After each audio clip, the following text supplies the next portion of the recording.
মাঝে ভালোবাসা বেঁচে থাকে যত্নের মাধ্যমে। স্বামী তার স্ত্রীকে যত্ন করবে, স্ত্রীকে ভালোবাসবে, স্ত্রী চুলটাকে আশ্রে দিবে, স্ত্রীকে হেল্প করবে তার কাছে। নবীজি সাল্লাল্লাহু আলাইহি ওয়াসাল্লাম তিনি মদিনার গভর্নর ছিলেন, তিনি শাসন করেছিলেন, তিনি কিন্তু প্রেসিডেন্ট হয়েও স্ত্রীদের কাজ করে দিতেন। ঘরে যাওয়ার পরে আম্মাজান আয়েশা রাদিয়াল্লাহু তাআলা আনহা বলেন, আমাদের কাজে নবীজি সাল্লাল্লাহু আলাইহি ওয়াসাল্লাম সহযোগিতা করতেন।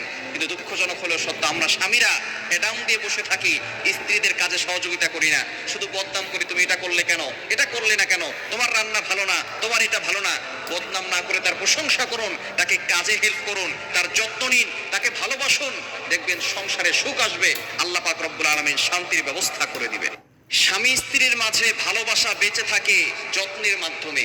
স্বামী তার স্ত্রীকে যত্ন করবে, স্ত্রীকে ভালোবাসবে, স্ত্রী চুলটাকে আশ্রে দিবে, স্ত্রীকে হেল্প করবে তার কাছে।